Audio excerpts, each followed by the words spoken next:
It's Wednesday, it's 11:15 and we're live in Westminster.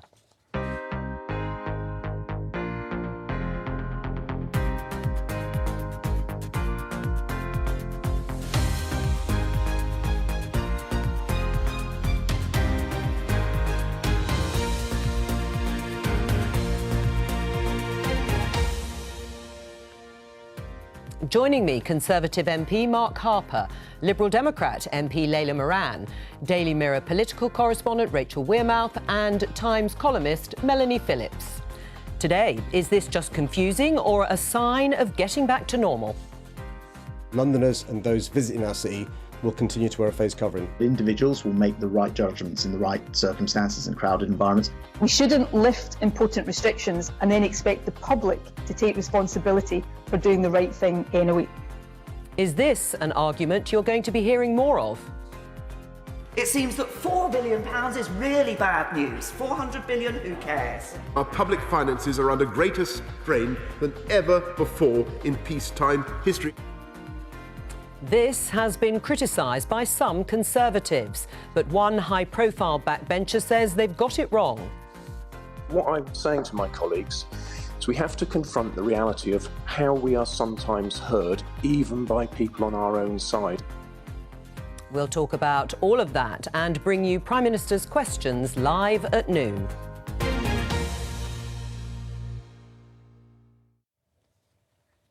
So let's start with the issue of mask wearing, because depending on where you live in the UK and what you're doing, the rules are going to be different when it comes to wearing masks following the government's decision to remove the legal requirement to wear them in certain settings in England from Monday. Now, you heard Nicola Sturgeon, the First Minister in Scotland, and we'll hear from Mark Drayford in Wales later on. But this is how the Daily Mail is reporting it. Mask rules disarray as Mayor Sadiq Khan orders them to be worn on the tube. My opening question to all of you, is this just chaos or what happens when people are asked to make their own judgment? Mark?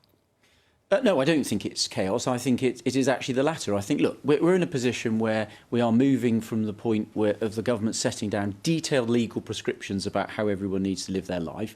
COVID is going to be with us forever, so we're all going to have to get used to living with it and understanding the risks, understanding how it transmits and dealing with it ourselves.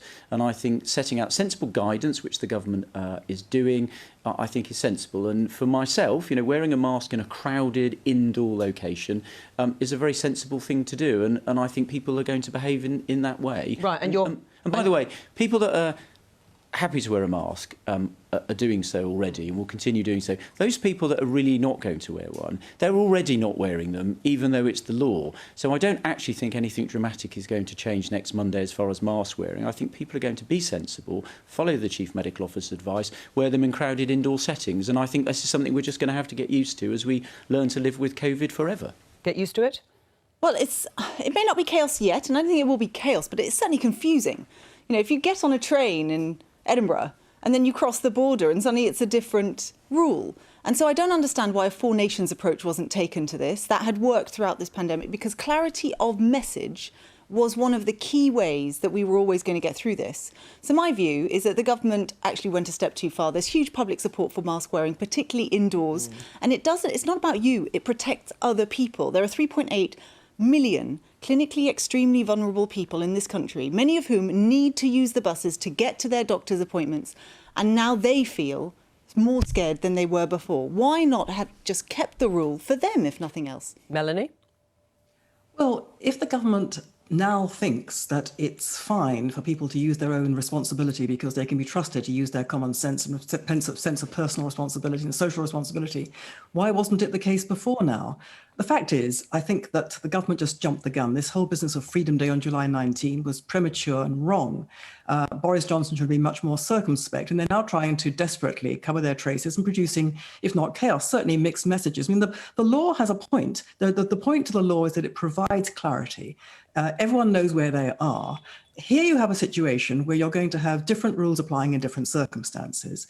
And if, for example, say a shop or an institution decides after July the 19th that it wants to require its customers or its users to wear masks in order to protect everybody else, well, you can see what's going to happen. People are going to come along and say, I'm not required to wear a mask, I'm not going to do it. And so you're going to have arguments, you're going to have division. I mean, this is the point of the law. It prevents all that. No, it doesn't. Why not? Well, if you talk to anybody that works in a retail business, I'm afraid some of this controversy has been happening already. Those people who are very aggressively not wanting to wear a mask have already been causing problems. So I really don't think this is going to be an enormous problem. And as I said, it's not for a short period of time. This is learning to live with COVID forever. And you need to teach people how to assess the risks and behave accordingly. And I think it's a very sensible proposal by the government. Rachel, what's your view, particularly on this idea, as Mark said, that people have been, to some extent, making their own mind or decisions on this already? Well, I think people who are looking to the government for clear guidance will probably be disappointed, because I think we had last week ministers on the television saying that face masks were going to be an entirely personal choice. And then when the actual official government guidance was published, we found out there was an expectation that people would have to continue wearing a mask. And as Layla was talking a little bit about there, one of the ways that the government has tried to balance this is by sort of putting a few extra burdens on the people who are clinically vulnerable.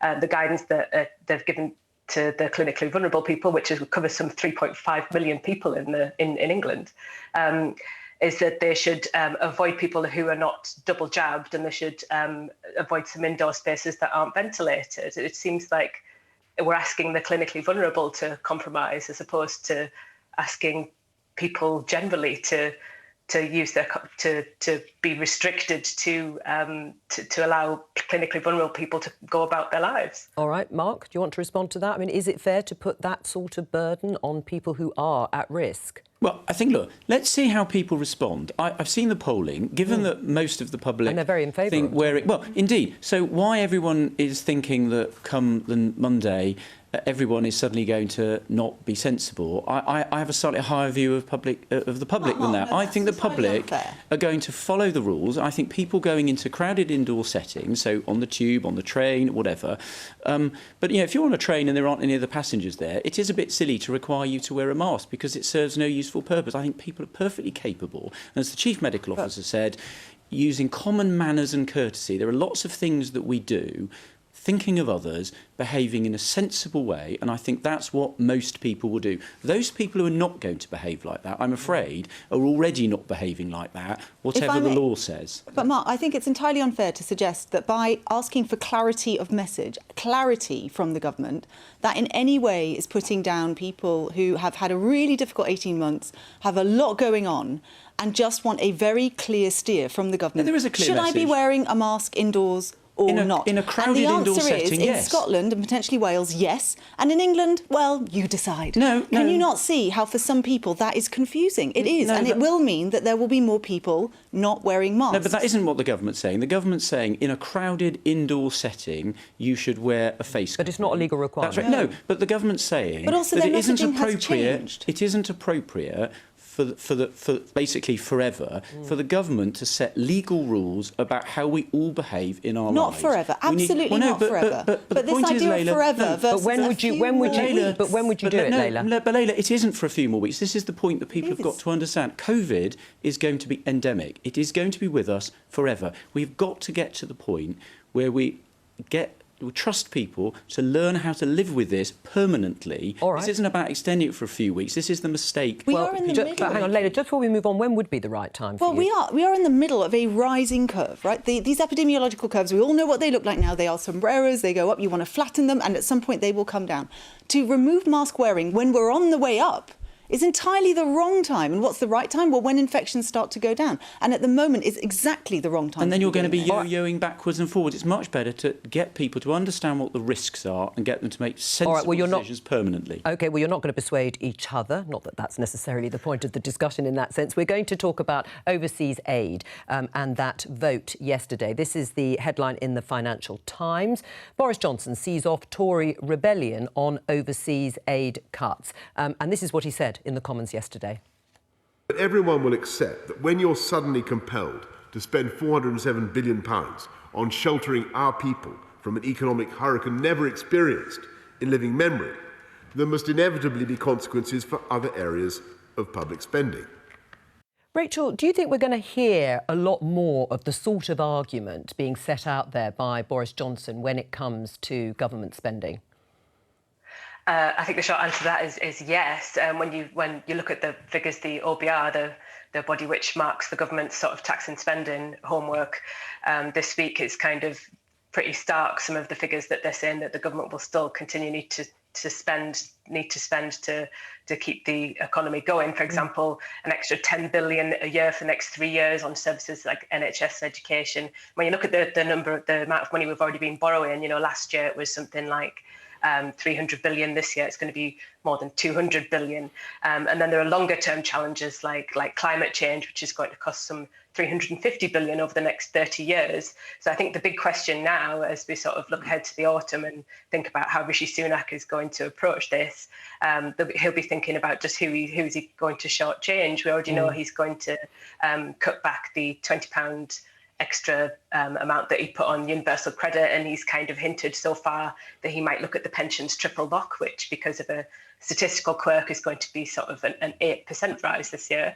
And I think he has other priorities, and a lot of people crying out for government money. For example, you know, the schools catch-up fund, which is a fraction of the money that the schools catch-up czar, yes, Kevin Collins, who later resigned. It's a fraction of what he was expecting, the 1.4 billion that the government set out. Right. Well, Mark, Rachel has helpfully listed some of the key priorities that are obviously going to be made in the autumn. Do you agree that this is what Rishi Sunak and the Treasury are now doing? They're beginning to set out exactly where they're going to claw back some of their spending. We're going to see a lot more of this. Yes, I do. I spoke in the aid debate yesterday and I very strongly supported the government. We made, as well as making a promise on aid, we also made a promise to have some level of fiscal responsibility and to control spending and to get the budget back into balance. And you do that for the triple lock on pensions as well? Well, the pandemic's made that very difficult. But I think the problem is many of my colleagues, particularly,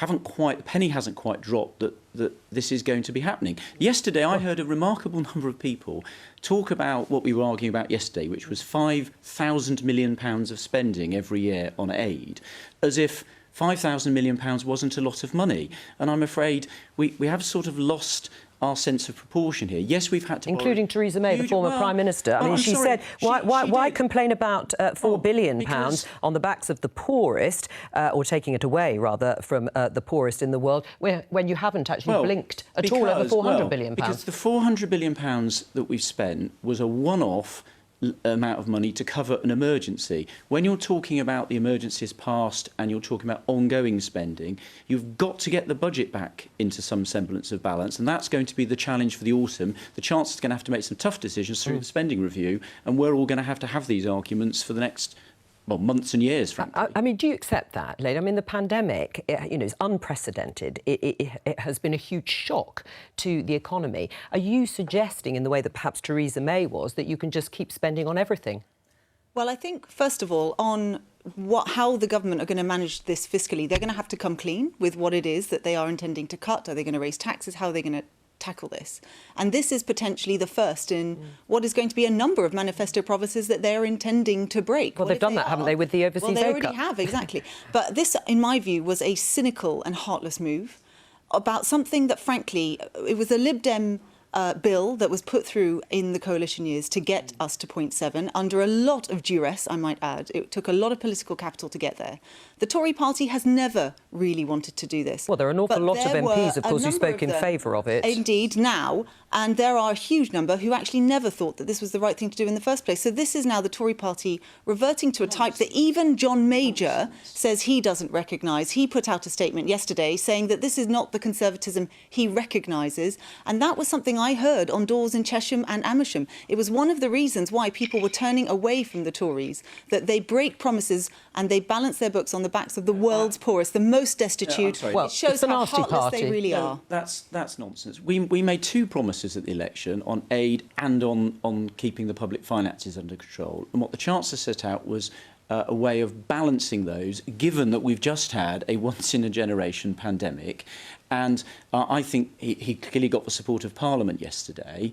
And the aid thing, by the way, that was put through by the coalition government, supported by the Conservatives and the Liberal Democrats. It was strongly supported by David. It was a private member's bill brought forward by a Lib Dem MP, as you well know. Strongly supported by David Cameron and the government. And the Prime Minister and the Chancellor have made it quite clear we remain committed to that policy and we will return to that level of spending once the fiscal circumstances allow. Melanie? All other things being equal, the overseas aid is a noble policy, but all other things are not equal. And although there is always a responsibility to the world and the world's poorest, the overriding responsibility of any government must be to its own people first. And as has been said, this is an unprecedented situation, creating unprecedented need within Britain. Now, we're all going to have arguments, I'm sure, over the next months and years about the priorities that the government should follow and where spending should be directed within the country. But nevertheless, I think that it really does stick in the craw the idea that we are continuing we would be continuing to fund overseas aid projects at the expense of the most vulnerable and needy in our society, not least because overseas aid is not a perfect thing in itself. Much of that money goes to very inappropriate people and helps them suppress and oppress their own populations. Layla? That's entirely... that argument is such a trope to people who really don't believe that aid is something that we need to do. The vast majority of this aid, overseen by ICAI, is actually spent really well. DFID is famous across the world. So this is an organisation, an independent arm's-length organisation that was set up by government to scrutinise aid spending. And actually, we have some of the most robust processes in place to make sure that it's spent in the right way. The vast majority of this money... But Melanie, the question I need to ask you and others who make this argument is, first of all, it is not in our self-interest, if we are serious about helping other countries that we want to now trade with. Global Britain is all about trading with other countries. How are we going to help them develop those economies if we aren't spending money on this? We've got COP26 coming up in November. This fundamentally undermines our position. And that's why the likes of John Major and Theresa May and others who have sat in those top tables negotiating with other countries appreciate that by doing this, we are diminishing our stand in the world. That's one of the key arguments, and it's in our interests to do this. Melanie? Well, I think the idea, the implication that other countries are all selfless and noble and giving money at the expense of their own populations is just ludicrous. In a perfect world, what you're saying is correct, but this is not, all other things are not equal. We are in an unprecedented situation. Right. I mean, Rachel, one of the sort of suggestions put forward by the Treasury that convinced some of the potential rebel Tory MPs is that there would be some sort of independent audit of when it was fiscally responsible and right to return the spending to 0.7. Do you think that will ever happen? I think that will depend on Rishi Sunak's political choice going forward, I would imagine. But I think just like a lot of the other panellists have said, if you've got all of our former prime ministers raising big questions about this, I think the government perhaps should be taking it more seriously. Do you agree? Well, On that point about whether it's down to the Chancellor's choice, that's absolutely not true, because the whole point about yesterday was that it's about some tests that are going to be judged independently by the Office for Budget Responsibility. So that was actually one of the things that reassured a number of my colleagues. But that had been met only once in the last 20 years, in 2001. It was met as recently as, as recently as 2018. That's incorrect, Mark. Well, hang on. Let's clear. Okay, well, we will. We'll try and clear up the record if it's disputed. And you're basing that on what? There were Office for Budget Responsibility forecasts in 2018-19 showed we would have met that target. And you say that's not the case? It's not the case, because the bill itself, the way that you measure the spending is in calendar years and not in fiscal years. And I checked with the Commons Library on this, and it's on the record and it's there. And it's only time that we've actually done it in the way it's measured in the bill is in 2001. So in the last 20 years, only in 2001 would we have actually gone to 0.7. And the point that many of your other colleagues who supported the rebellion were making was that actually let's not look at the crystal ball of the OBR in the future. Actually, let's just look at the past. And on that indication alone, this suggests that this is why we are never going to return to 0.7 by these measures. Right, we will get to the bottom of this if we can. Of course, do you accept that though?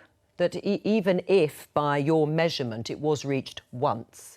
Well, it was reached as many as just 3 years ago. So, no, I think the test is a sensible one. At the moment, we're literally borrowing this money to give away. And I would also just say we remain the second largest aid donor, even after the reduction, in the G7. So of the wealthiest countries in the world, we still are the second most generous to the poorest people around the world, which I think is a record of which the country can be proud. Actually, the Conservative Party and the Conservative government can be proud, and I'm very proud to support that. But I do think you have to recognise we've just had a pandemic which took 10% off the size of the economy, and people that want to keep spending at the same rate we were before have got to answer the question, what would you cut instead and what taxes would you put up? And I heard no one yesterday who wanted to carry on spending money answer either of those questions. I challenge the leader of the Labour Party. Which taxes would you put up, Layla? A very important bill coming today, in fact, is the Health and Social Care Bill, and it is Lib Dem policy that we would put up income tax in order to pay for the changes that are needed in the NHS. So actually, we had,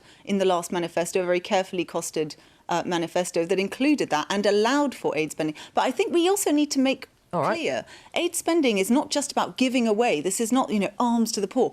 It is a return on investment spend that is really important for the country. We're going to talk about what you've just mentioned, which is the Health and Care Bill. It is back in the Commons today. You may remember that the coalition government of Conservatives and Liberal Democrats proposed a reorganisation which happened in 2012. Well, now the government is proposing another one. Layers of bureaucracy, they say, will be stripped out. It'll make for a more centralised and streamlined service. Well, let's talk to someone who should know, Chris Hopson from NHS Providers. Chris, is it right to do any reorganisation in the middle of a pandemic? Well, clearly, when you're coming out of a pandemic, reorganising things isn't ideal. But what we do need to understand is that the NHS has been trying to integrate health and care together for many, many years. And we've made some really good progress over the last 4, 5, 6 years in creating what are called integrated care systems at a local level. But the problem that we're facing is that the work that we're now doing is completely out of kilter with the 2012 Health and Care Act put through by Andrew Lansley. And the real problem we've got now is that you've got people on the ground who are operating at the edge of what is legal. And that is never, ever a comfortable place for anybody to be. So there is a very strong argument, and all of us in the NHS worked together in 2019 to create a set of proposals that would ensure that we actually have the law reflecting what is going on the ground. And for that reason, the bill is very important. Right. And in terms of what it will do in centralising power, it will give more powers to the Health Secretary, for example. Well, so I mentioned the 2019 work that all of us in the NHS did to come up with a set of proposals that we all agreed on. What's happened in the Health and Care Bill is the government have added some extra things onto those proposals. Some of them are helpful. So, for example, we do need to put the Healthcare Safety Investigation Board on a statutory basis. But what the government has also added in, or what I should say probably is the previous Secretary of State has added in, is the idea that effectively effectively the Secretary of State should have considerably more powers of direction, both over key NHS bodies and the NHS, but also over local service reconfigurations. And that is something that concerns those of us who work in the NHS, because we're very clear we must be accountable to elected politicians. And it's quite right that Secretaries of State should have the opportunity to set the strategic direction of the service. But what is very different is giving the Secretary of State power to determine, for example, how money can be allocated to particular parliamentary constituencies, giving them the ability to appoint political placemen in key NHS jobs, giving the Secretary of State the power to determine exactly which treatment should go ahead or not, and also giving the Secretary of State the power to effectively allocate contracts in a particular way. So strategic direction, yes. Day-to-day operational control, no. And therefore, what we will be doing is asking, as the bill goes through, can we find ways of putting in appropriate protections? OK, well, Chris, stay with us while I open it up to the panel. What about the concerns you've just heard there, Mark? Too much power, too much centralisation to the Health Secretary if they can actually decide how money can be allocated to particular constituencies? Well, I think two things. The central point that Chris set out there about what's the bill trying to do, which is to integrate health and care together, I think is very sensible. And actually on the ground, I mean, it's been described as a reorganisation. As Chris said, a lot of areas are already operating like this. If I take my own area in Gloucestershire, our health and care bodies work very closely together. So as he said, this is really putting them on a firmer footing. So I think that's very sensible. I've read the paper that he's produced about the concerns they've got. That will be dealt with in the normal way. As bills go through Parliament, you have a debate about Do you have them. the same concern? Well, I've not been through the bill I've not been through it all in detail. I think there are some concerns they've raised. Those will no doubt be debated in the usual way. And I'm sure as the bill goes through, there will be amendments made to it in the usual way to reflect those concerns. And I'm sure the new Secretary of State will have views about it as well. Yeah, indeed. Accountability, Layla. The public might think, actually, it's a good idea to blame the Health Secretary if things go wrong. I think they do anyway. And I think it's also really interesting that Jeremy Hunt, in his interventions on this, has said that he never felt that he needed these powers. I would also point out that the two things during this pandemic that were directly managed by Hancock, which was PPE and test, trace, isolate, which he then sort of outsourced, went horrifically wrong. So I think we need to be very wary of giving ministers that level of power. It is a power grab, again, to the centre. But I also question, and this point around the capacity in the NHS to deliver this reorganisation, and it is a reorganisation, and I agree, there are parts of the country, and Oxfordshire is part of a country that has already started moving towards integrated services in the way that it's described. But then I was also talking to the same people who are trying to manage the backlogs that they're seeing in all of our trusts, who are also trying to manage some huge pressures that they're seeing on GP surgeries.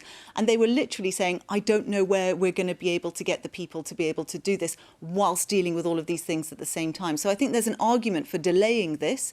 And instead, let's have that social care bill instead, because that is the big thing that is missing from this. And it's the huge elephant in the room that all of this would be made better with, and it's still as yet promised and yet not delivered by government. Will this work well, Melanie, for the NHS going forward?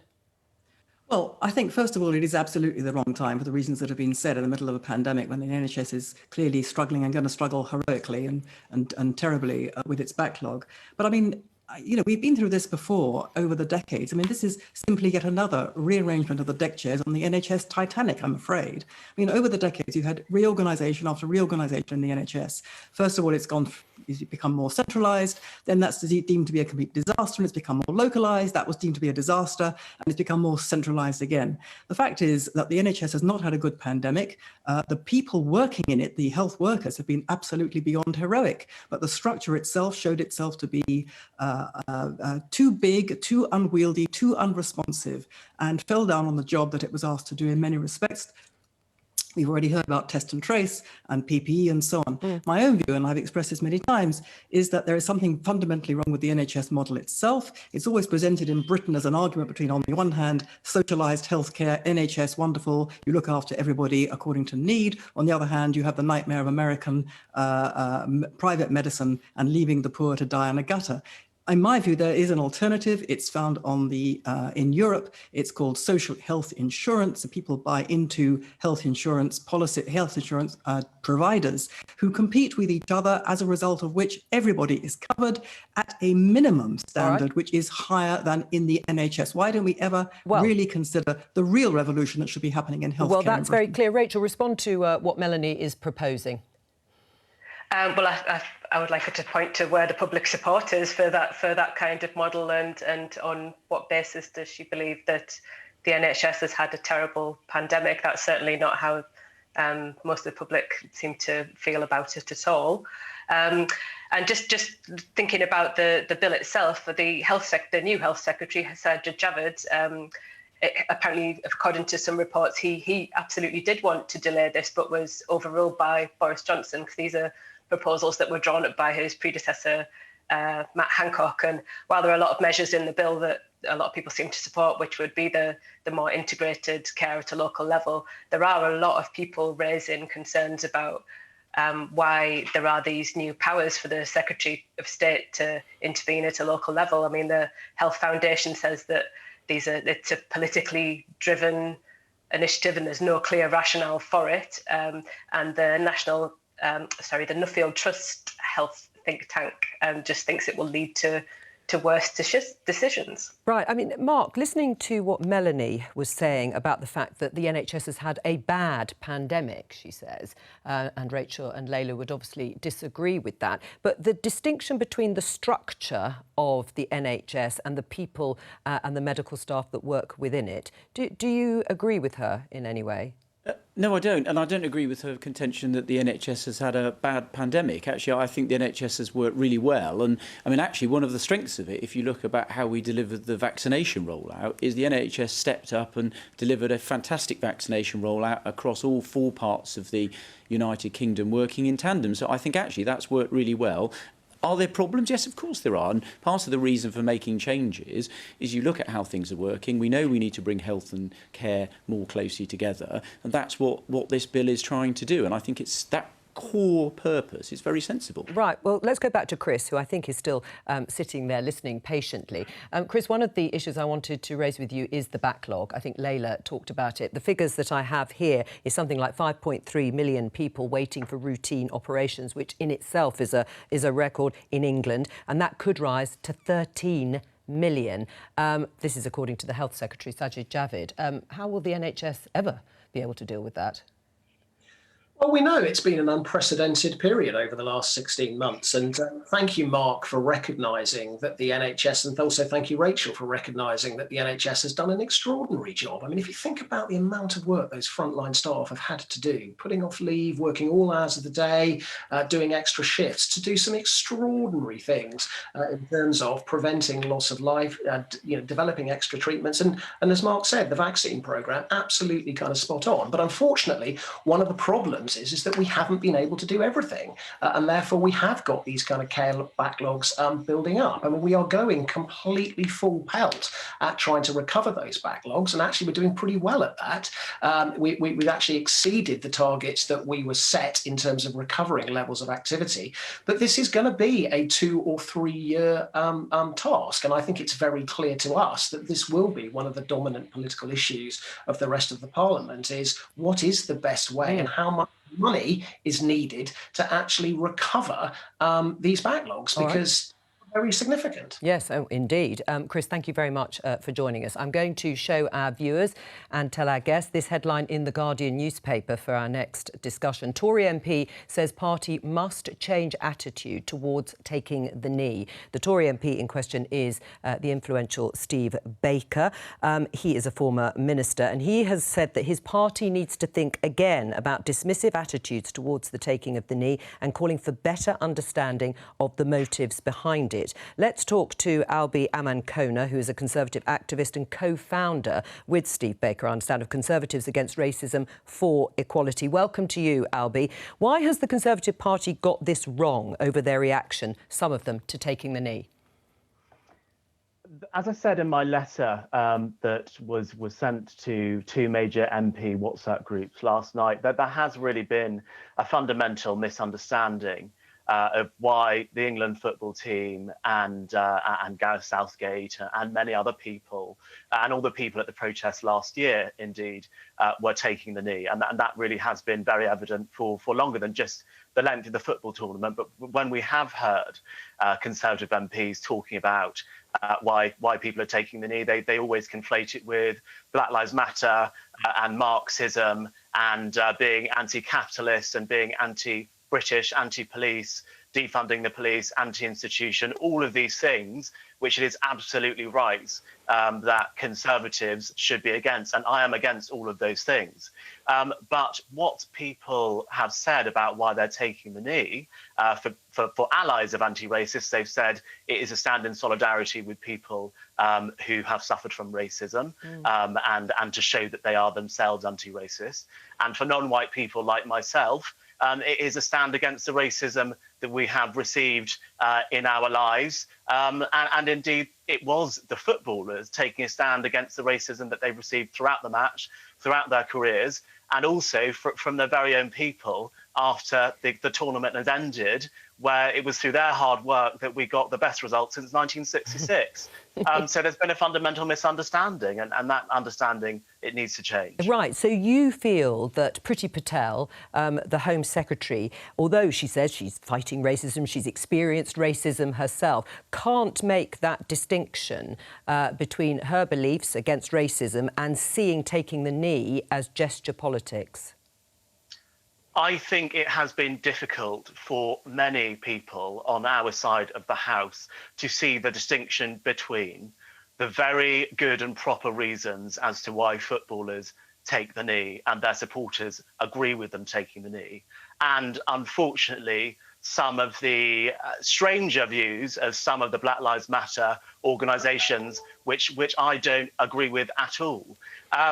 And I think it's been difficult for people to see that distinction. But I think when footballers and supporters of taking the knee come out and say why they are taking the knee, we have to listen to what they're saying, believe what they're saying is true, and then maybe alter the way that we talk about things a little bit to reflect that. Right, well, Mark, it's quite simple, isn't it, listening to what Albie has been saying. Why have ministers got this wrong? Well, I listened very carefully to what he said and what Steve Baker said this morning, and I don't think it's very complicated. I mean, first of all, what the England footballers did, they explained very clearly what they were doing and why they were doing it, which was to make a very clear stand against racism, both in football and in society. I support them making that stand, and I don't think any fan should boo them or criticise them for doing so. Right. I think they set a very good example. Is it a decisive moment for the party, for the Conservative Party, in the way your colleague Steve Baker has said in their reaction? I think the point that Albie set out very clearly is the Black Lives Matter organisation, which campaigns to defund the police and so forth, taking the knee has been associated with that. And that, I think, is why, for a lot of people, they have a problem with it. So I think that's why it's confusing. But I think he set out very clearly he doesn't support the Black Lives Matter movement or the organisation and the things it But as he said, the England football team made it very clear. No, they did. So what I'm saying is... I just said the England football team made it very clear why they were doing what they were doing. So why, Steve, think it's a decisive moment for the party and their dismissive attitudes, as he called it, towards the taking of the knee? I think it's about what we're having here and what Albie said. It's about having a sensible, grown-up conversation about being clear about why those England footballers were doing what they were doing. They were clear about what they were doing. Right. Gareth Southgate set it out in his essay, and a number of the footballers have eloquently explained it themselves. Sure, but what about ministers like Gillian Keegan, who said people were perfectly free to take the knee, but symbolism, for her, it meant symbolism more than action. And Priti Patel, as I've said, who talked about it in terms of gesture politics. Well, as far as the Home Secretary is concerned, me as a white man, I'm not going to tell the Home Secretary, who is of Indian descent herself and who has set out in the House of Commons what appalling racist abuse she has felt. I'm not going to lecture her. Has she got it wrong when it comes to her response to taking the knee? I am not going to tell the Home Secretary how to deal with the racist that she's had to confront in her life. I think that, frankly, would be ridiculous for me to do so. I've set out very clearly the strong example that the England footballers set, and I agree with Albie. They both set a very good example on the pitch, getting our best result for the whole of my lifetime. But they also set a very good example in terms of what they say about getting racism out of society. And I think that's a very good role model for lots of young people around the country. Right. Layla, do you agree with Mark and to some extent Albie that people have to be free to make up their own minds and to come up with their own definitions? Yes, but I also agree with what Albie was saying, was that the start of all of that needs to be actually listening. So rather than just dismiss something out of hand, quite often, because it suits the current Conservative Party to stoke up a culture war, it's helpful and it's part of their narrative to say, here are this group of people who are raising all these concerns in society, and actually these concerns are either not valid or we are doing things about them, and it's a way of playing this sort of one side of society off another. Taking the knee became part of that in the way that the Prime Minister, that Priti Patel specifically, but also Gillian Keegan and others were talking about it. It's just gesture politics. It also means these things that are extremely extreme. And as a supporter of taking the knee, and absolutely someone who wants racism eradicated from our country, actually that's most people who think that this is a good thing to do. Most people in this country now appreciate what it is. And it's nearly 80% of people of black and minority ethnic background agree that taking the knee is an important, and it's not just a gesture, it is a signal to government that something is deeply wrong in our society. We've got systemic racism and they need to do something about it. But if they dismiss it before they've even properly had those conversations, then that is always going to lead to the wrong response. And my view is Priti Patel should actually apologise for the way that she's approached this, because she is the Home Secretary. She's not just an individual. And she's saying that she's dealing with these things systematically in society. Well, she isn't. Right. Well, Melanie, should she apologise, Priti Patel? The accusation also that she's given licence to some of the racism that came out after the final. I think this whole way of talking about what's happened is absolutely appalling and disgusting. This idea that one has to sort of prove one's moral virtue in this rather Soviet way. I mean, the fact is, there is a problem of racism. The racist abuse suffered by these England footballers was truly appalling, although as I read, much of it came from abroad. And there is a problem, a serious problem of racism in sport, which has not been eradicated. And I've absolutely no doubt that those footballers in the England squad who took the knee were doing so purely, as has been said, to make a point about racism in society. But I'm afraid that simply isn't good enough. People do things for a variety of good motives, but they nevertheless can be bad things. The fact is that this gesture of taking the knee didn't actually arise with Black Lives Matter. It arose out of an American footballer called Colin Kaepernick, said he refused to stand to honour his country during its national anthem because it was racist. This gesture was then taken up by Black Lives Matter, which is a fundamentally anti-white, anti-West, anti-Jew organisation. And the whole shtick of Black Lives Matter is that Britain is, as Layla Moran has said, systematically racist. Now, that is a libel on Britain. It is a racial libel on Britain. It is a deeply racist statement. To take the knee in support of this is a racist, anti-white statement. That is why it should be condemned. OK, well, Layla, you want to respond? Utter rubbish. And anyone who supports that it is a gesture, it is a thing that you are doing to raise a deeper issue.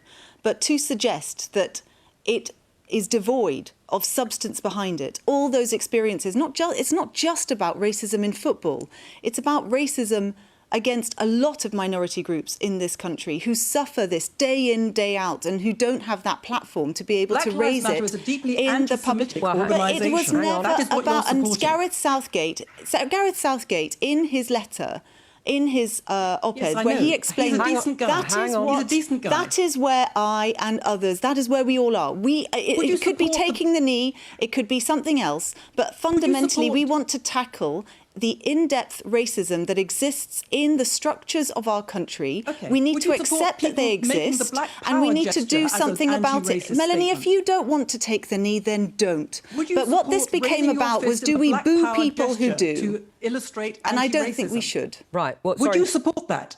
I'm sorry, I didn't hear what you said. Would you support making the Black Power gesture, the raised fist, on the basis that all you were doing was raising the issue of anti-racism, and regardless of what the Black Power movement stood for? Would you do that? All right, would well, you let support Layla, the England team answer. making Let the Layla Black answer Power that gesture? question, and then I want to go back to Albie. The Black Power gesture, in a time when I wasn't born, I don't know what I would have done then. What I do know is I would take the knee, because what we're talking about now is a movement that is very definitely linked to people who want to tackle the systemic racism that we see across the whole of our country and indeed in other countries too. All right, well, hang on. That is a good thing, surely. All right, hang on, Melanie, because, Rachel, I will come to you, but I want to get Albie's response to what he's heard, because clearly, as you have heard, this is a very divisive issue.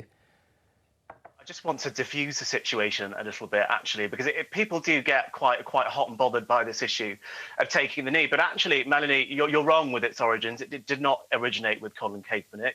It actually originated with the pacifist campaigner, Martin Luther King, back in the 1960s, when actually he would take the knee to pray and reflect on the peaceful protests during the civil rights movement. So, I mean, your assessment of that is actually just factually wrong, although it is right to say that Colin Kaepernick popularised the move in the 21st century, if you will.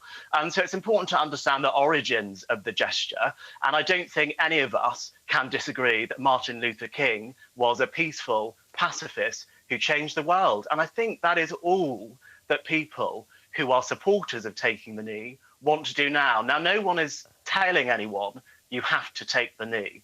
All that we are saying, all that our supporters are saying is, please don't condemn people who choose to take the knee to take a stand against the racism that they see their colleagues face, or to take a stand against the racism that they receive themselves. That's it. Melanie, you were trying to come in. Do you accept the origins there? No. Well, he may be right about Martin Luther King kneeling for different reasons, but Martin Luther King's core message was to judge people by the content of their character and not by the colour of their skin. The Black Lives Matter movement, this idea that the West, that Britain is systematically racist, damns people on the basis of the colour of their skin. That is why it is a deeply racist set of beliefs. All right, I've got to get Rachel in before Prime Minister's questions. Rachel. I was just going to make the point that this gesture, it was the choice of the young people of colour who are playing for our national team in our national sport, and it fell to the FA actually to point out, rather than any political leader, that the players were doing this because they felt this gesture had origins as far back as the 18th century, actually. And I just feel like if we ignore their choice of gesture, we're ignoring their experiences. And this is our national sport, and we've failed, I think, and I think a lot of people would agree, to take a very united stance on racism. And this was a missed opportunity. We might not get another opportunity like this for generations, given how well this England team has done. Mark? Well, I don't agree with that. Hopefully we'll get a chance, actually, when the England team does really well in the World Cup, hopefully. But no, I don't agree with that. I think Albie's letter, actually, I've read it, and I think it's an excellent letter. And I think what it really encourages us to do is have some sensible, calm, reasonable conversations on this subject. And I think the more of that, the better. Albie, thank you very much. We've got to go to Prime Minister's questions. May not have been the one we were all hoping for. I know that the whole House will want to congratulate Gareth Southgate and the England squad for their fantastic achievements over the last month. The nation is proud of each and every one of them. Mr. Speaker, this morning I had meetings with ministerial colleagues and others. In addition to my duties in this House, I shall have further such meetings later today. Andy Slaughter. Thank you very much, Mr. Speaker. Can I second the Prime Minister's support for our outstanding England team and players, but perhaps say that it's a pity it didn't come sooner from him and We all know the importance of double vaccination, especially against the Delta or Johnson variant of the virus. But in Hammersmith and Fulham, despite the hard work of our local NHS council and volunteers, only 36% of adults have been double jabbed. So will the Prime Minister think again before recklessly removing all barriers to infection and transmission on the 19th of January? Will he keep the regulations on mask wearing and, like the Mayor of London, keep fighting the virus until it's beat? Well, Mr. Speaker, if we had followed the honourable gentleman's precepts, and I remember, of course, he campaigned vehemently to stay in the European Union, we would not have achieved the fastest vaccine rollout of any European country and have vaccinated the highest proportion of any European population, Mr. Speaker. That is the reality. And as for his criticism of the roadmap, Mr. Speaker, I respectfully point out to the honourable gentleman the month is July, not January, Mr. Speaker. We now come to Father of the House, Sir Peter Bottomley. Mr. Speaker, it should be obvious that the Cabinet is as inclusive as the English football team, and some of these criticisms, I think, are misplaced. Can I welcome, Mr. Speaker, your words at the beginning of Tuesday's debate and the Prime Minister's first paragraph on the Treasury Minute from Monday? Can we agree that a vote in this House does not amend an Act of Parliament passed by both Houses? Are we expecting a similar debate in another place? And can I suggest to the Prime Minister that instead of leaping from point 5 to point 7 at some stage in the future, we step towards it, because a 40% increase in 1 year is ludicrous, and perhaps the chance of consider going to 5.5, 6, 6.5 and then 7. Thank you. I thank the right honourable gentleman, my honourable friend, very much for his opening point. And just on on odour, of course, I can give him this reassurance. We will continue to follow the law, and he will have heard clearly what both my right honourable friend, the Chancellor, had to say from this dispatch box, and what I said as well. We want to return to point 7 as fast as we can when fiscal conditions allow. We now come to Leader of the Opposition, Keir Starmer. Thank you, Mr. Speaker. Can I start by thanking the England football team for everything they've given this country over the last 6 weeks. I'm so proud of this young, diverse and humble team and everything that it represents. Mr. Speaker, they're the very best of modern Britain, everything that I know this country can be. Does the Prime Minister think that it was wrong to criticise the England team's decision to oppose racism by taking the knee as gesture politics? I agree very much with what the right honourable gentleman said about the England team. And I repeat, I want to thank each and every one of them for what they did, their incredible campaign they ran in the Euro 2020 Championships. And they do represent the very best of our country. And I repeat that I utterly condemn and abhor the racist outpourings that we saw on Sunday night. And so what we're doing is today taking practical steps to ensure that the football banning order regime is changed, so that if you are guilty, Mr. Speaker, of racist abuse online of footballers, then you will not be going to the match. No ifs, no buts, no exemptions and no excuses. Keir Starmer. Mr. Speaker, I'm sorry, that just won't wash. And it rings hollow. On the 7th, remind the Prime Minister and the House, on the 7th of June, the Prime Minister's spokesperson said this: on taking the knee, specifically, the Prime Minister is more focused on actions rather than gestures. On the 14th of June, the Home Secretary said, I just don't support people participating in that type of gesture politics. The Conservative MP for Bassetlaw called it a ridiculous, empty gesture. So there's no point of pretending that these things weren't said. The England footballer, Tyrone Mings, said that Labour Party member I hear shouted out. Is that really the response? Is that it? Tyrone Mings said, and the House might want to listen, he said this: labelling anti-racism messages as gesture politics serve to stoke the fire of racism and hatred. Prime Minister, they're powerful words from someone who has himself been subjected to racist abuse. He's right, isn't he? Mr. Speaker, I want to reiterate our total support for our fantastic England team, and I support them in the way that they show solidarity with their friends who face racism, Mr. Speaker. But when he talks about the Home Secretary, And let me just remind him that my right honourable friend, the Home Secretary, has faced racism and prejudice all her career of a kind that he can never imagine. And she has taken practical steps to get black and minority officers into the police in record numbers. In fact, Prime Speaker, I am... Sorry to interrupt you. I want to hear the Prime Minister. If his own side don't want to hear him, I'm sure the tea room will accommodate them. It's very important to listen to what the Prime Minister's got to say.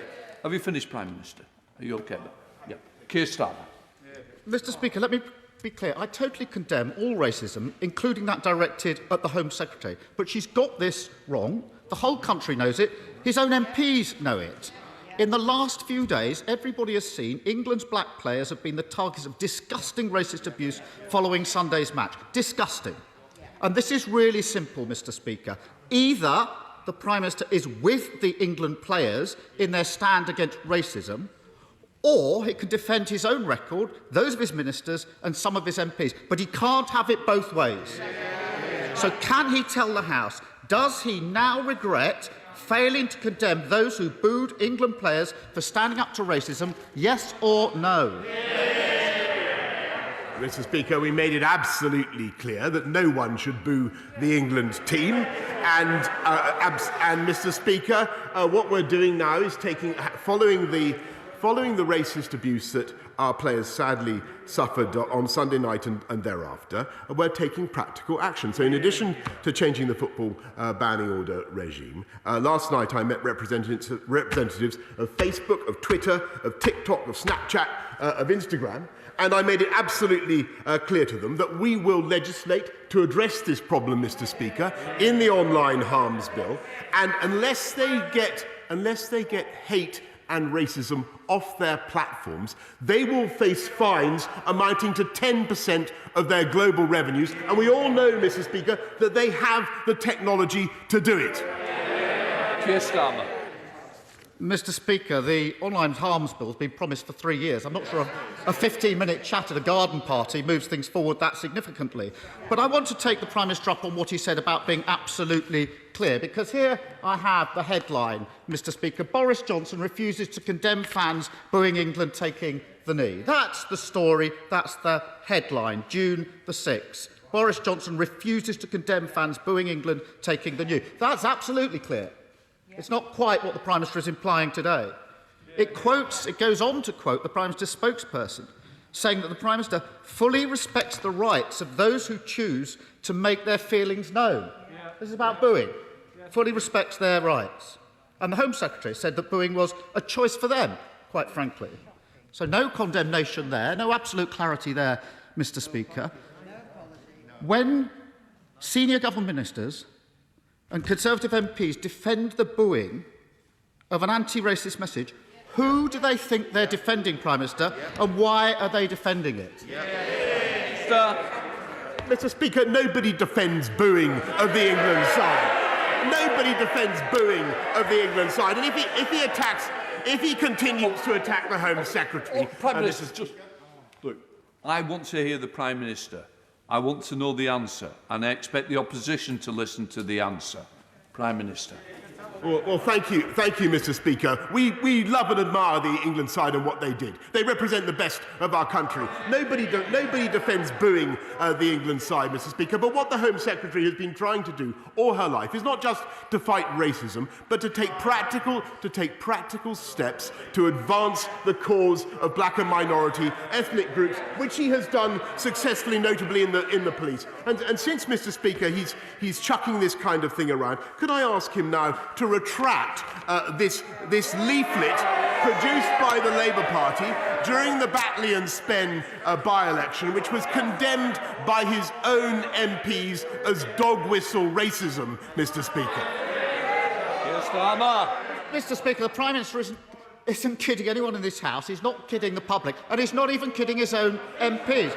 Let me quote the Conservative MP for Plymouth Moor View.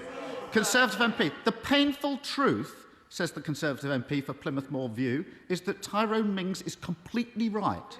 I am very uncomfortable, he says, with the position we Conservatives are needlessly forcing ourselves into. So, Prime Minister, behind you, they don't believe you, and neither do we. Mr. Speaker, we can all see what's happened here. The government has been trying to stoke a culture war, and they've realised they're on the wrong side. And now they hope that nobody's noticed. Why else would a Conservative MP boast that he's not watching his own team? Why else would another Conservative MP say that Marcus Rashford spends too much time playing politics when he's actually trying to feed children that the government won't? And why will the Prime Minister refuse time and time again, even now, to condemn those who boo our players for standing up against racism? Mr. Speaker, what is it that this England team symbolises that this Conservative Party is so afraid of? Mr. Speaker, I think the House will judge for themselves the quality of the question that the right honourable gentleman has just put. I think the whole House is united, including our distinguished members from Scotland, by the way, Mr. Speaker, in admiration of the England team and of every single member of that squad and what they did. And we stick up for them, Mr. Speaker. And what we're doing is taking practical steps to fight racism, changing the football banning order regime, fining the online companies, and by the way, we will use more legislation if we have to, just as we use the threat of legislation, Mr. Speaker, to stop the European Super League. And we will get on. We will get on with delivering for the people of this country. We will get on with vaccinating the people of this country while they continue to vacillate. We will continue to immunise the people of this country while they improvise and dart around. And Mr. Speaker, I don't want to engage in a political culture war of any kind. I want to get on with delivering for the people of this country. He simply wants to get on with dithering. Keir Starmer. He doesn't want to engage in a culture war and point scoring. Give me a break. Football's a game. Racism isn't, Prime Minister. That's why many of us have been involved in the charity Show Racism the Red Card for years. But far from giving racism the red card, the Prime Minister gave it the green light. And I'll tell you the worst kind of gesture politics, Mr. Speaker, putting an England shirt on over a shirt and tie whilst not condemning those booing is the worst kind of gesture. Mr. Speaker, I want to ask the Prime Minister finally about the reported amnesty for crimes committed during the Troubles in Northern Ireland. I worked in Northern Ireland for 6 years with the Policing Board and the police. I've also prosecuted terrorists as the Director of Public Prosecutions, so I know how difficult and how sensitive this is. But a blanket amnesty, including for terrorists, is plain wrong. I was in Northern Ireland last week, and it's absolutely clear that the government's amnesty is not supported by the political parties in Northern Ireland, and it's not supported by victims groups. Last Thursday, I spoke to victims of terrorism at the Wave Trauma Centre in North Belfast. Mr. Speaker, they haven't even been properly consulted on this proposal. If things are to move forward in Northern Ireland, any discussion has to start with the victims. Politicians in London can't simply draw a line under terrorism and other crimes and then force it on those most affected. The Prime Minister looks up, so let him look up and let him hear. Because I want to quote Julie Hambleton, Prime Minister. Her sister Maxine was among the 21 people killed by the IRA in the Birmingham pub bombings. So that's Julie Hambleton, Prime Minister. She says, tell me, Prime Minister, if one of your loved ones was blown up beyond recognition, where you were only able to identify your son or daughter by their fingernails, would you be so quick to grant their murderers an amnesty and propose such obscene legislation? What does the Prime Minister have to say to Julie, and she's listening, and other victims like her? Mr. Speaker, I think that the whole House will acknowledge the suffering of victims like Julie and their families. And, of course, nothing I say or can do now can in any way mitigate her loss, and that is clear. But it is also true that the people of Northern Ireland must, if we possibly can allow them to, they must move forwards now. and he will know that the proposals that are being brought forward, and the House will hear about them in more detail later on from my right honourable friend, the Secretary of State for Northern Ireland. The proposals that are being brought forward are measured, they are balanced, and they have a wide degree of support, I may say, from former Labour Prime Ministers and former Labour leaders who I think are of considerable more distinction, I may say, than the right honourable gentleman opposite. And he will recall that it was under that Labour administration that many terrorists were unfortunately given effectively an amnesty, and they were allowed to escape the full consequences of their crimes, as he knows very well, and that is the reality. Whilst the sad fact remains that, and this is of course no consolation to people like Julie, but the sad fact remains that there are many members of the armed services who continue to face the threat of vexatious prosecutions well into their 70s and 80s and later. And we are finally, Mr. Speaker, bringing forward a solution to this problem, to enable the province of Northern Ireland to draw a line under the Troubles, to enable the people of Northern Ireland to move forward. And I think someone with greater statesmanship and clarity of vision would have seen that, Mr. Speaker, and given these proposals a fair wind. Bell. Thank you, Mr. Speaker. Mr. Speaker, the scandalous situation at Wally's Quarry landfill in my constituency with the noxious gas emissions is, I'm afraid, continuing. To date, there's been no apology from the operator, Red Industries, and no credible explanation for the odour that is blighting the lives and the health of so many of my residents. So what assurances can the Prime Minister give me today that every effort will be made to speed up the works that have been mandated by the Environment Agency, that we will get a deadline as to when we can expect this awful situation to be resolved, and that those responsible are held fully to account? Stop this thing. Mr. Speaker, I yield to no one in my admiration for the Environment Agency, but in this case, Mr. Speaker, I thank my honourable friend because they are not, in my view, sorting this problem out fast enough. I am fed up with this being raised with me. We must stop the stink, and I want the air around Wally's Quarry to be of alpine freshness before too long. Ian Blackford, the SNP leader. Thank you, Mr. Speaker. Let me begin by congratulating the England team for reaching the final, an incredible achievement. But the tragedy of the tournament was the undercurrent of racism that was ultimately targeted at 3 young men, Rashford, Sancho and Saka. Mr. Speaker, wherever there is racism, it falls on all of us to face it down and to call it out. And it is shameful that it took until last night for the Prime Minister to meet with the main social media companies and finally wake up to the fact that those who publish and promote vile, racist online abuse need to be faced down and sanctioned.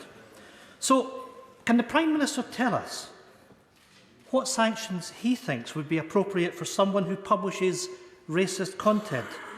And it is shocking even to have to say this out loud, describing Africans as flag-waving piccaninnies with watermelon smiles. Shameful. Minister. Mr. Speaker, I've commented many times about the words that I've said in the past, and I think the House understands how. And I think the House understands how you can take things out of context, Mr. Speaker. I think people do understand that. But what they also understand is that there is a chance now to hold these internet companies to account and to make sure that they face fines running to 10% of their global income if they fail to take hate and racism off their platforms, so to speak. And I hope, actually, that the Scottish Nationalist Party will support it. Ian Blackford. You know, still no contrition, still no apology. And, Mr. Speaker, the truth is that the Tory party doesn't sanction those who publish that kind of racist content. They promote them to be Prime Minister. The legacy of this Prime Minister's dog whistling has followed him into 10 Downing Street, and it is now at the heart of this Tory government. As the England International Tyrone Mings has so powerfully stated, this government doesn't get to stoke the fires of racism and pretend to be disgusted when it happens. They don't get to condemn the racism of others, but deny that the racism that they have even provoked. In March, this UK government's own report on racism, the Sewell report, said that there was no systemic problem in the UK. I think the England men's football team would beg to differ.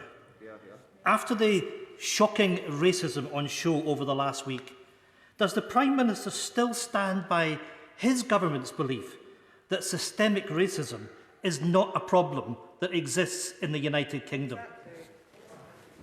Mr. Speaker, I do think that racism is a problem in the United Kingdom, and I believe it needs to be tackled and it needs to be stamped out with some of the means that I've described this morning. But when he attacks our party, my party, Mr. Speaker, I'm afraid he's got the wrong target. This is a party that has not only had the first ever Muslim Secretary of State for Health, now he was former Chancellor, of course, but has had 2 female Prime Ministers, the most diverse cabinet in the history of this country, the most diverse government in the history of this country, Mr. Speaker. We are the party. If you are a young person growing up in a black or ethnic minority group in this country, we are the party that represent hope and opportunity.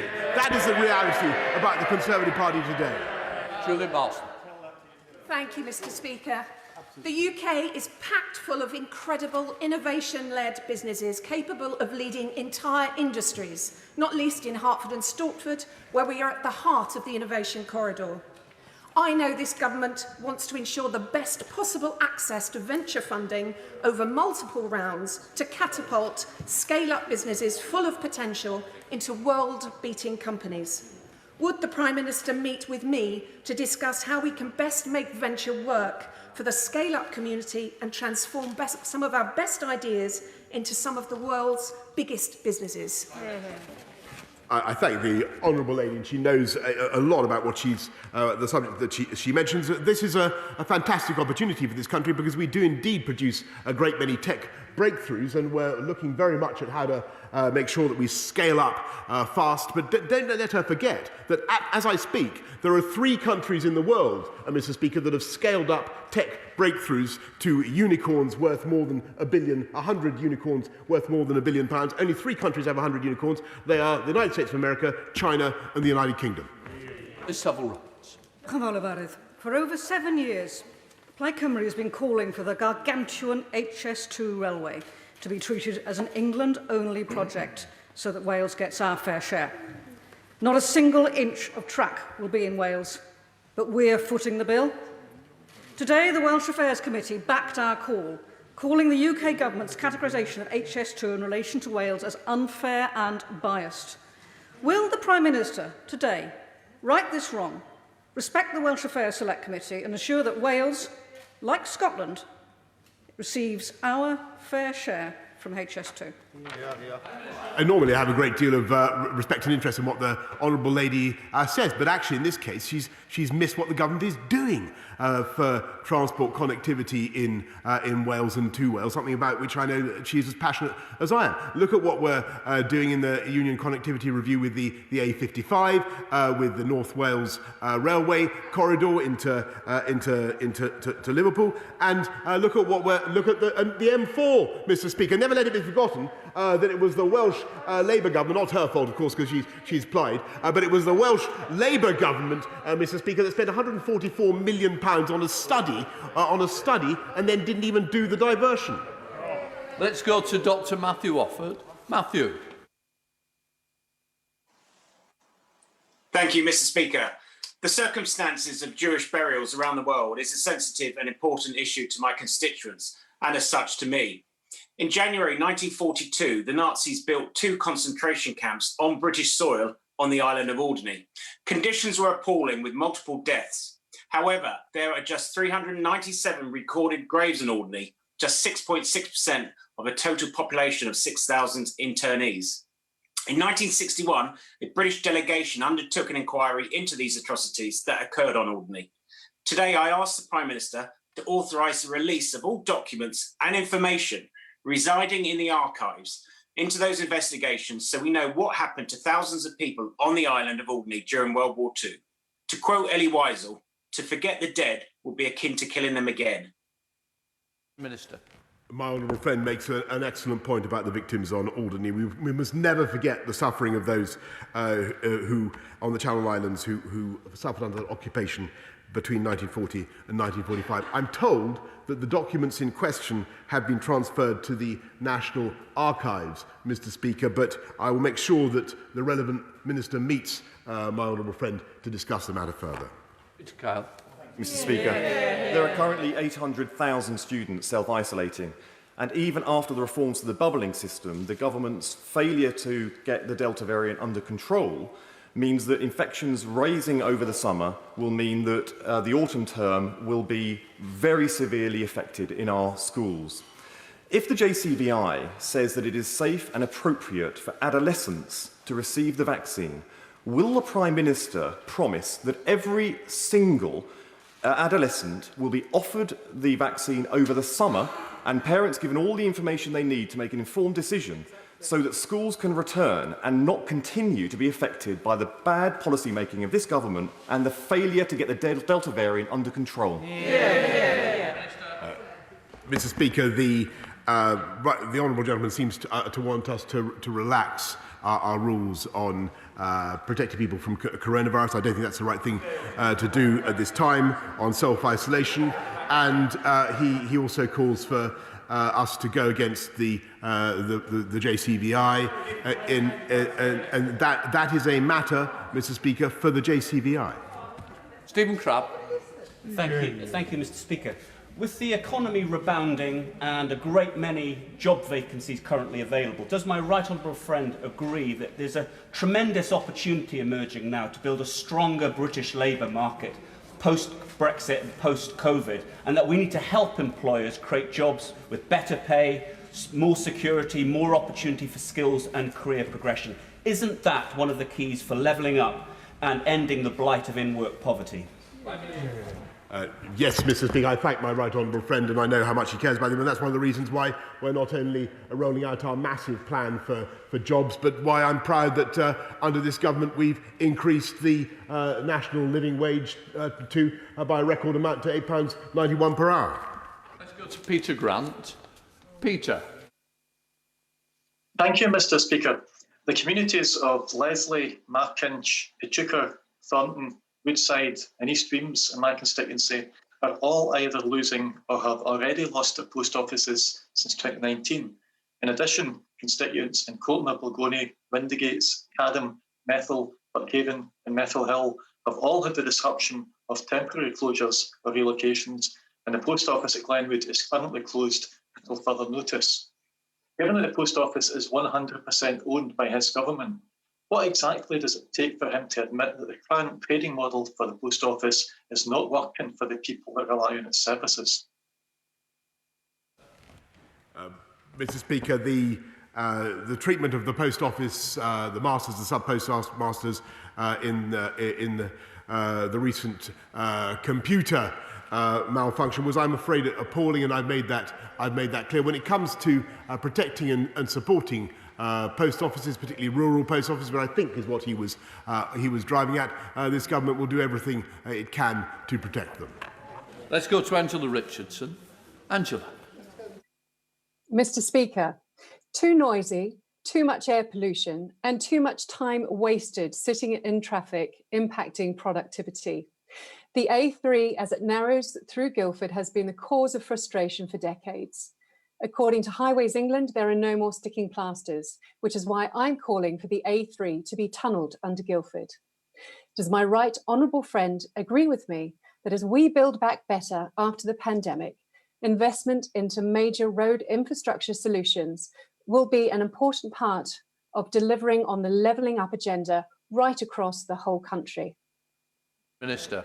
I thank my honourable friend. I know the stretch of road that she refers to very well, as I'm sure many members across this House do as well. I would love to be able to clip my fingers and say that we could tunnel under Guildford. All I can say is, Mr. Speaker, nor can we will certainly look at it. But honourable members should be in no doubt that we're spending record sums, £27 billion on improving England's strategic roads, part of a £640 billion biggest and best ever package of infrastructure investment in this country. Let's go to Howell Williams. Howell. Thank you, Mr. Speaker. Many people are aghast at the potential consequences of thrashing English COVID regulations in a triumphalist prime ministerial crash attack.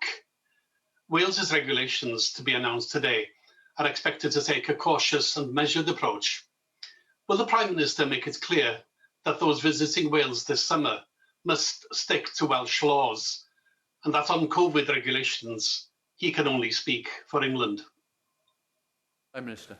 Yes, of course, Mr. Speaker, and I think that people should stick to the rules and the guidance wherever they are, and I think he's absolutely right to talk about a cautious and a measured approach. John Penrose. Mr. Speaker, the Prime Minister will have seen that two recently published Government Commission reports, mine into competition policy and the Task Force on Innovation, Growth and Regulatory Reform, both make the same two recommendations to inject fresh energy into our better regulation regime so we can deliver our Brexit ambition of replacing ponderous EU regulations with simpler, digital and less burdensome UK equivalents without reducing quality standards in the process. So, will he take this opportunity to unleash a big post-Brexit better regulation dividend by declaring his enthusiastic support for a strong new one-in, two-out regime with no loopholes or exceptions right here today? Yes, Mr. Speaker, and I think it is obvious that the UK has a massive amount to gain, not just from his report, which I much enjoyed, as I told him I thought was excellent, but also from the Tigger report, the task force on reducing regulation, and I thank them for that, and they'll be seeing, he and they will be seeing a lot more in the next few weeks. Let's go to John Nicholson. John. Thank you, Mr. Speaker, sir. Yesterday, at the Prime Minister's instigation, 333 Conservative members of this House, including some of its wealthiest, voted to deprive some of the world's poorest children of clean water. Education for girls programmes we guaranteed will be slashed. Polio eradication schemes too. Most people go into politics to make the world a better place, but the Prime Minister seems to be an exception. As he reads of the anguish his decision has caused, and as the father of a young child, doesn't he feel the merest hint of shame? Mr. Speaker, I think the people of this entire country should be immensely proud of what the UK is doing abroad, whether it is educating millions of girls with an increase to support for female education, whether it is helping the countries around the world to tackle climate change with £11.6 billion of investment, or helping refugees in Yemen or Syria or Ethiopia with £900 million. We're spending £10 billion a year on overseas aid alone, Mr. Speaker, to say nothing of what we're doing with vaccines. The whole country should be immensely proud of what the UK is doing in spite of this pandemic. Let's go to Faye Jones. Faye. Thank you. Mr. Speaker, I'm sure you will know the Green Man Festival, which is an incredibly popular international music event, which takes place in Crickhowell in my constituency. The festival organisers have gone to great lengths to ensure the event is COVID secure, but the Welsh Government refuses to give them the green light to go ahead as a test event, unlike similar events in England.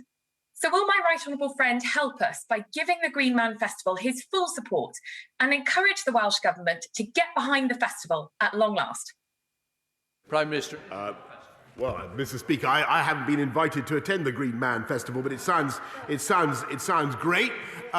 She's obviously my honourable friend's obviously a big fan. I will do what I can to pass her message along. I thank her for campaigning for Wales and for the Green Man Festival.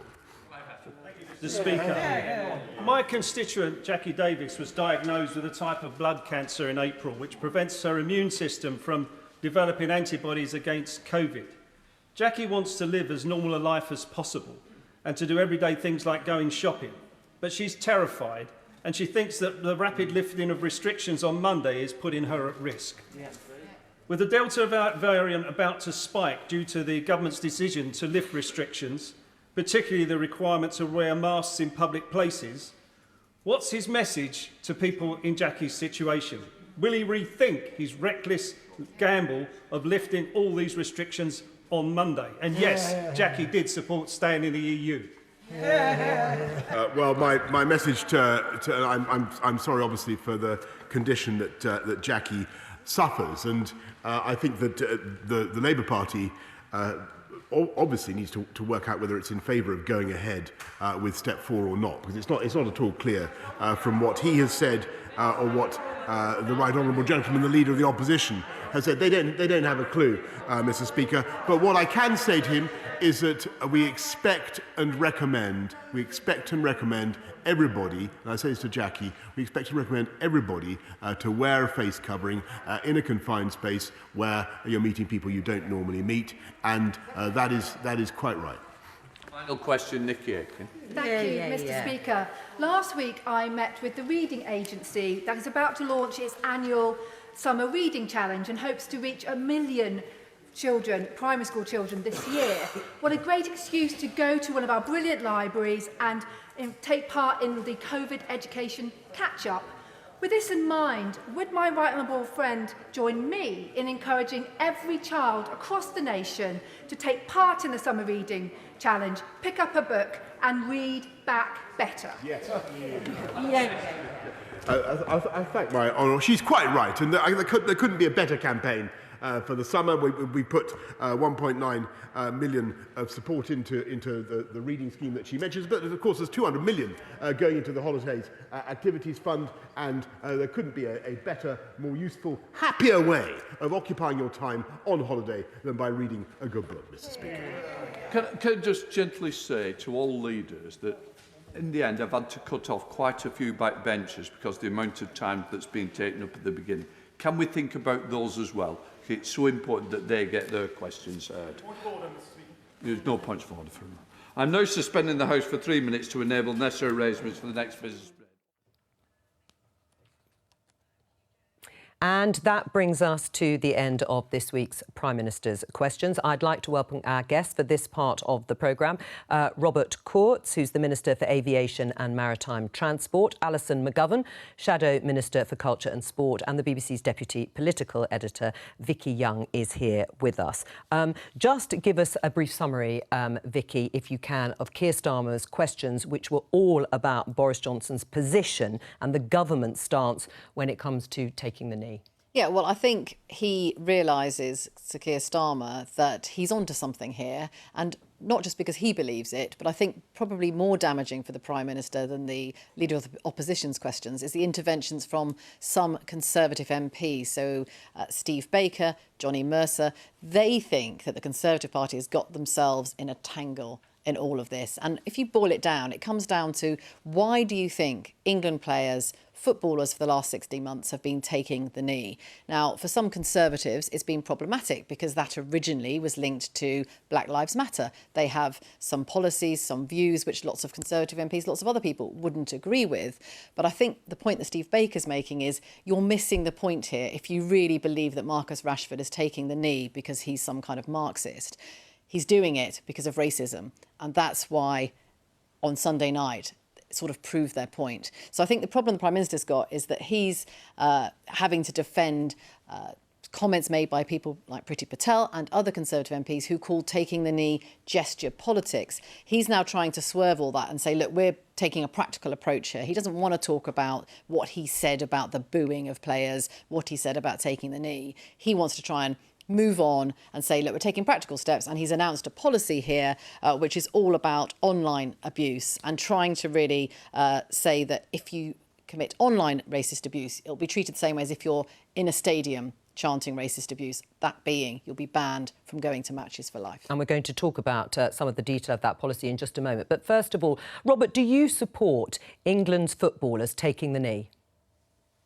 So, look, I think we've absolutely got to be totally clear about this, and I think we can probably all agree on it as well. Racism in any of its forms, wherever it's found, is absolutely abhorrent, and we have to work hard and come together as a country. And the answer to my question? To stamp it out, and that's exactly what we're looking to do. So, on that specific point itself, I know that symbol is very important to some people, and I think if people would like to express their opposition to racism in that way, then that's absolutely fine for them to do so.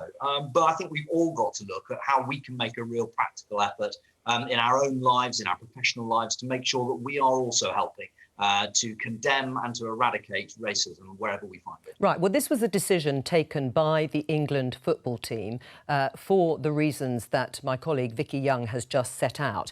Was it helpful then to have the Home Secretary, Priti Patel, labelling it as gesture politics, or perhaps Tory MPs like Brendan Clark-Smith saying it's a ridiculous, empty gesture? Or another Conservative, Lee Anderson, saying he wouldn't watch England matches if the team took the knee. Does that sound to you like getting behind England's footballers? So I think we have seen the whole country come together behind our footballers over the course. Not those two MPs I've just cited in terms of supporting them and their decision to take the knee. So I think we've seen everyone really cheering the incredible results that the England team have brought, and we're all really welcome that. They've really brought the whole country together, and I just want to pay tribute to all of them for everything that they've done. What we're doing as a government, though, is taking real practical action. As you'll have heard, it's things like the online harms bill, where the Prime Minister's got all the social media leaders together and told them they've got to do more to stamp out racism online, with that really heavy fine if they don't do so. So it's things like that that are making the real difference to make sure that we tackle racism wherever we find it, be it online or be it in person. And there's much else that we're doing as well. I mean, you've mentioned the Home Secretary, for example. Home Secretary is working really hard to make sure that there is greater representation of ethnic minorities in the police, for example. She's taking action in banning far-right groups where they're found. So you're seeing a government that really is taking action where it matters to stamp out racism. Right, well, Alison, do you agree with that in terms of the Home Secretary, someone who herself has suffered racism over the decades, that she can and is defining what she is doing about it in her own way? I think that the government's online harms bill is not only delayed, but it is also too narrow and actually won't do what we need to do to protect people and keep them safe online. When it comes to the Home Secretary, you know, I respect her experience, and I think she should talk about her experience and be heard about what it's like to deal with racism in public life. That's very important. So, but let's talk about the action, because the Prime Minister's only come to this issue with banning orders and making sure that that relates to people's actions online as well, because of a petition signed by 1 million people now. He's been forced to do that. They could have brought the online safety bill so that we could have legislated on this issue at any point, during this session of Parliament. Even now, we've been hanging on and hanging on. All we've had is words, no action, actually. Right. Well, so let's put that to I think it's already late, basically. Right. Have you been pushed into this, Robert? It sounds like it from what Alison's saying. No, not at all. I mean, that clearly isn't the case. Why is it so late? You certainly have the Prime Minister's announcement just now, the football banning orders. It's a really welcome step. The online harms legislation has been coming for some time. It's a groundbreaking piece of legislation. The reason it takes time, and I know it's frustrating, we all want to see action on this, and we are taking action. It's just because you have to go through the democratic legislative process. I know it's frustrating. We've been waiting. It's important that we do that. We as the opposition have been asking and asking and asking to have the democratic legislative process. People in football are very anxious about getting this legislation in place for forthcoming tournaments. As it is, we should have had it underway before we hit recess. We now are very unlikely to have it properly underway. So we kicked to September after August. Who knows when we'll get this legislation properly in place, given the pace at which we're going at the moment. Right, but you do welcome it, Alison, just to get that clear from you. We not only welcome it, right. We've been asking and asking and asking for it. Because what's happened is that the online space has moved on, as we know, rapidly, and the legislation hasn't been. Obviously, Parliament has been doing a number of other things like Brexit and so on, and we have not put in place the right legislation. So we as the opposition have been asking and asking for it. What I would say is that legislation is still too narrow and doesn't have enough sanctions in it. So even still, we are going to need everyone to help us campaign to get online safety where it needs to be and make sure that we can keep people safe. Yes, our footballers who absolutely deserve it, but also I'm worried about every person in this country who might be subject to attack just because of who they are. Right. I mean, Robert, can I just go back away from the legislation for one moment to something your colleague Steve Baker, Conservative MP, has said, that this is a very decisive moment for the Conservative Party. It's a wake-up call for the Conservative Party over this issue of where they are on taking the knee. Do you agree with him? So I think it is really important that we emphasise the fact that we are taking decisive action. That is the key point here. And I'd just like to push back on some of the things that Alison's just said around the bill. So, for example, with the sanctions, I mean, the Prime Minister has got all the social media leaders together and has told them that we are taking action, we are legislating, that they're not doing enough. And you have this very strong sanction of 10% of their global revenue, potentially, that can be levied against them. So we really are taking very decisive action here. We are not just talking about condemning racism with words. We're taking real action as well. Right. That does sound like quite strong action, Alison. Fines are just seen by too many in our global economy as a cost of doing business. We've seen this in football. People get fined. It's just written off as something that you have to pay, to get on with conducting yourself the way that you were before. And I'm sorry, but I just don't think that fines will actually have the effect that we want to see. It's not good enough. I don't think Alison's really understanding the scale of this. This is not just any fines, it's 10% of global revenue. I think I do understand. Finish the point. I don't think I need it explained to me. Said we'll take action against directors as well. All right, well, let's pick up on something the Prime Minister said in his opening remarks, because it looked as if he was announcing a new policy, a policy that has been proposed by Labour, Alison, and that's to ban those guilty of online abuse from attending football grounds. You must welcome that, but how would it work in practice? We do welcome it, and this builds on legislation, the football banning orders that was introduced by a Labour government. It's quite old legislation now and has needed updating for a long time. And I must also pay tribute to the three hijabis, three Muslim women campaigners who set up a petition that I mentioned that has pulled the Prime Minister into this position. So it was them who did it. Obviously, that legislation has that. Football banning orders that are already there have been in place for some time. So there's well-established practice on that. This is about including the online environment as well. Right. I mean, given the anonymity of many of the accounts that are used, how feasible is it, Robert? So first thing is I'm really glad that Alison welcomes this. I mean, it's something we can work together with. I think we can all welcome that we're taking action in terms of banning people who are racially abusive on social media. There's clearly a number of technical aspects that we will have to go through in order to make sure that it applies and it works in the online sphere, because of course that's something that's new and has come along, or at least been much more important since this legislation was introduced. So there will be some hurdles to overcome. We're absolutely committed to making sure that we get it right. Right, because yesterday Newsnight looked at 105 Instagram accounts of people directing abuse, some of the horrendous abuse that we saw at the weekend towards the England footballers, and they found that nearly 60 of the 105 accounts appeared to be of people outside of the UK. How difficult is that going to be then to actually moderate, Alison? Well, football clubs have actually had to become much more expert at dealing with this. And I think there's two arguments here. Firstly, if we have got people in the UK who are, if they're doing something online for which, if they did it not online, they would be subject to banning orders or whatever, then that's the argument that's being made. There's a further step, though, which is about the steps that social media companies must take to use their platforms and use their algorithms in a way that will protect people. And I think that's where, the content issue that you just mentioned, wherever it comes from, there's a responsibility on social media companies to really look at that and make sure that people are not being subject to horrific abuse, wherever it's coming from. And they can do that using their systems.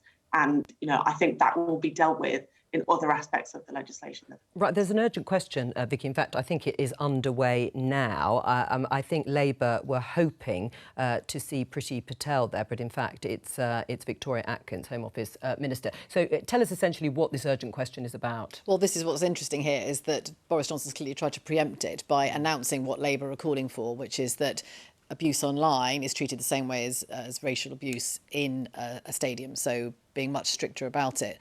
But I think we've heard, haven't we, from one of the Labour MPs who wanted to speak in this debate. Well, shall we just show her tweet, Marcia de Cordova? She says here, and I'm showing our viewers, Robert and Alison, very disappointed not to be selected to speak in Parliament today on racist online abuse. The draw is random, but it doesn't seem right that there isn't a single black MP on the call list for this debate. I mean, it is astonishing. Now, I know why it's happened, because it's a random ballot. It doesn't mean it's right, and it doesn't mean that it is going to make the debate any better. So one non-white MP has been selected, just one.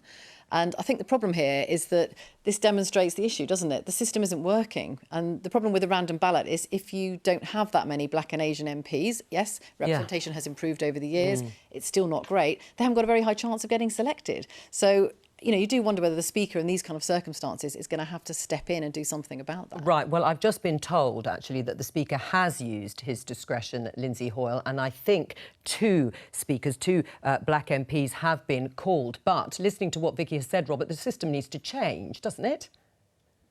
Yeah, I mean, Mr. Speaker is very good at making sure that people are selected and are heard. It's one of the difficulties we have at the moment because we're working in a COVID world where everything has to be particularly secure. And, hopefully as we get out of this, we'll be able to get back to the more normal system where people can go in and then can bob and can be selected by the Speaker rather than being selected in advance, which is what we're having to do at the moment. But I'm absolutely confident that in any event, the House will ensure that the voices of all MPs are heard, particularly those who have something really important to say. And even if they were to be heard in the House, I'm absolutely confident, and I know certainly I would take this view, that the government will listen to anything that anyone has to say. And their voices will be heard in one way or another. Of that, I'm absolutely confident. But do you think it's disappointing? And do you think Priti Patel, bearing in mind she has been very much at the centre of the debate and the discussion around this issue, that she should have come to the House to answer this urgent question? No, I think it's we will make sure that the minister who's answering will be one who is very well briefed and will know all about the matter, will be the relevant minister to answer that question. I'm absolutely confident the government will have a proper response for all MPs today. Vicky, before we move on, there was another issue that was raised by Keir Starmer, and that is a statement we're going to hear from the Northern Ireland Secretary later on this afternoon. Tell us what that's about. Yeah, and this is another very controversial move. It's how really they feel they're going to deal with the violent past in Northern Ireland.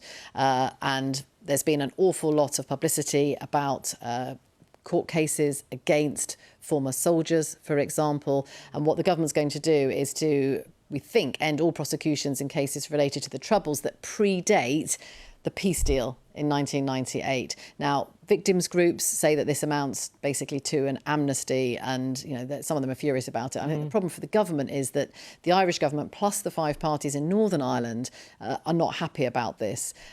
So I think that is going to be there's a lot of political opposition. And there's a lot of opposition to it, even though lots of Tory MPs have been very much campaigning for it to happen. Right. Well, Robert, while we've got you here as a Transport Minister, there's been an announcement today by the government that the sale of new diesel and petrol trucks in the UK will be banned from 2040. Now, look, given that the Treasury collects around £28 billion a year in duties on petrol and diesel cars, how are you intending to cover that massive hole in the public finances?